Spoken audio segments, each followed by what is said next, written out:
We are having some technical difficulties, which is totally understandable when you try to do ad hoc reporting and getting information to you as fast as we possibly can and making sure that it's accurate at the same time. So Donald Trump is on the line. I mean, we know him as the man behind lots of real estate in Manhattan, and of course, Donald, I understand you were actually a witness to what happened this morning. Well, I have a window that looks directly at the World Trade Center, and I saw this huge explosion. I was with a group of people, and I really couldn't even believe it. And even, I think, worse than that, for years I've looked right directly at the building. I'd see the Empire State Building in the foreground and the World Trade Center in the background, and now I'm looking at absolutely nothing. It's just gone, and it's just hard to believe. Donald, Alan Marcus here. Your building is, the Trump Tower, is one of the great tourist attractions in the world. It's well known universally. Are you taking any precautions there in light of what happened at the World Trade Center? Well, Alan, we've always had, as you know, very, very strong security, but there's very little you can do about planes crashing into a building. I mean, you look at Larry Silverstein, who's a terrific owner in New York and a very good friend of mine who I just called. I was very worried about him because I assumed maybe he was in the building. He took possession of the building 1 week ago. As you know, he just bought the World Trade Center. Right. And he was in his office, and he was getting ready to move into the World Trade Center over the next 2 weeks. So when I just spoke to him, there's nothing you can do when people are going to be bombing planes at your building. Now, Donald, I guess maybe the world is going to be changing, and maybe you're going to have F-16s flying all over the city, etc. But it's a pretty tough situation. Donald, you have one of the landmark buildings down in the financial district, 40 Wall Street.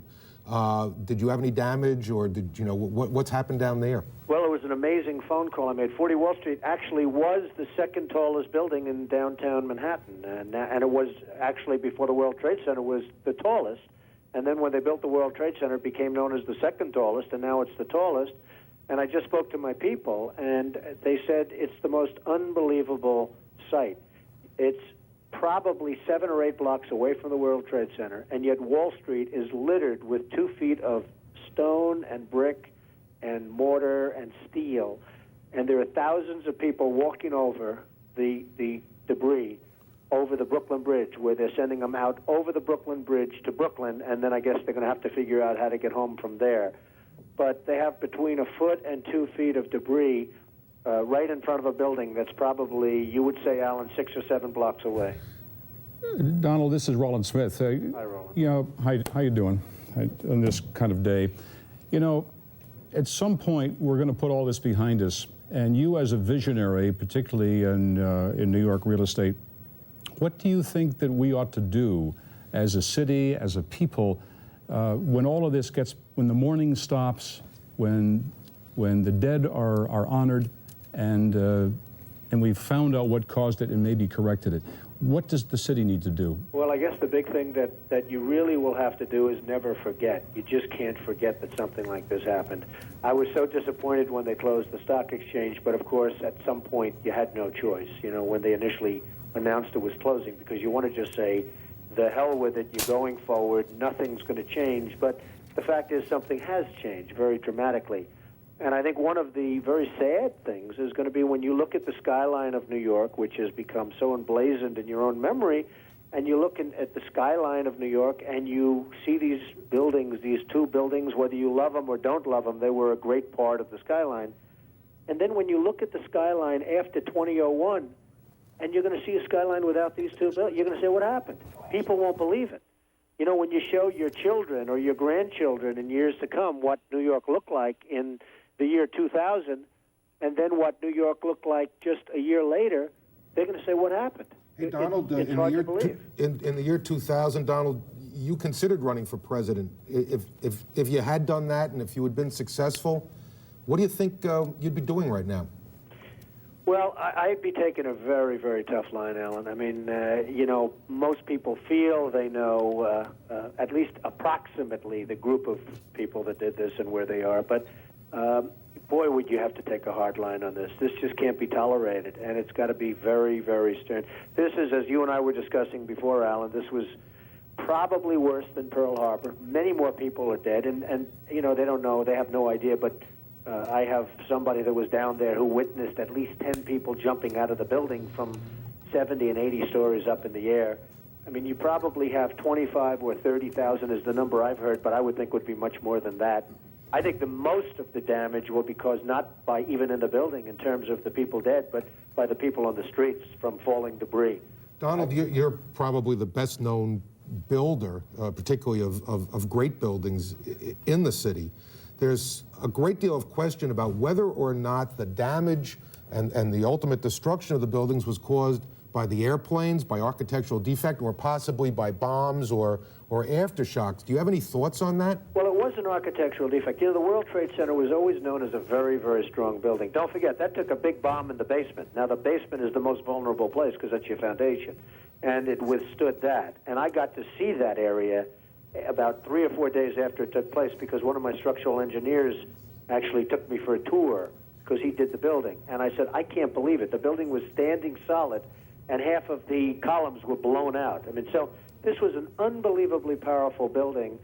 If you know anything about structure, it was one of the first buildings that was built from the outside. The steel, the reason the World Trade Center had such narrow windows is that in between all the windows, you had the steel on the outside. So you had the steel on the outside of the building. That's why when I first looked, and you had big, heavy I-beams, when I first looked at it, I couldn't believe it because there was a hole in the steel. And this is steel that was, you remember the width of the windows in the World Trade Center, folks. I think you know, if you were ever up there, they were quite narrow. And in between was this heavy steel. I said, how could a plane, even a 767 or 747 or whatever it might have been, how could it possibly go through the steel? I happen to think that they had not only a plane, but they had bombs that exploded almost simultaneously, because I just can't imagine anything being able to go through that wall. Most buildings are built with the steel is on the inside around the elevator shaft. This one was built from the outside, which is the strongest structure you can have, and it was almost just like a can of soup. You know, Donald, we were looking at pictures all morning long of that plane coming into building number 2, and when you see that approach the far side, and then all of a sudden, within a matter of a millisecond, the explosion pops out the other side. Right. I just think that it was a plane with more than just fuel. I think, obviously, they were very big planes. They were going very rapidly because I was also watching where the plane seemed to be not only going fast, it seemed to be coming down into the building. So it was getting the speed from going downhill, so to speak. It just seemed to me that to do that kind of destruction is even more than a big plane, because you're talking about taking out steel, the heaviest caliber steel that was used on a building. I mean, these buildings were rock solid. And, you know, it's just an amazing thing. This country is different today, and it's going to be different than it ever was for many years to come. Very profound statement and very true. Donald, one last question for you. Given the magnitude of how much of American commerce took place within the Twin Towers, what do you, as you're an expert on this, what do you think is going to be the fallout over the next several weeks, months, and even years, given what we have lost in terms of those buildings going down and all that was within it? Well, I, as an example, Alan, and you might use them too, but I have an insurance company that was on the 102nd floor of the World Trade Center. They're gone. I don't know who's gone. I don't know anything other than their offices are no longer there. They're wiped out. The Morgan Stanley Group, you know, Morgan Stanley, a big, powerful firm, they had 50 stories in the building, gone. I mean, you're talking about some firms that are just gone. Now, Morgan Stanley, in that case, had a lot of its offices in Midtown, and they had about half downtown. Morgan Stanley's a big, powerful firm. They're gone. Many firms had all of their offices, as you know, in the World Trade Center. It was 8 million square feet. 8 million square feet is the size of some cities. And we had 8 million square feet in the world, 4 million in each building. They were huge buildings, not only in height, but, you know, each floor was 50,000 feet. They were monstrous floors. Each floor was almost a city in itself, and they had 110 floors or so. So, you know, many firms that were easily recognizable for those of us in the financial worlds, for those of us that read the papers and see the financial pages, they're going to be gone. I mean, they're just not going to exist anymore. They're gone. Donald Trump. Many of the people are gone with them.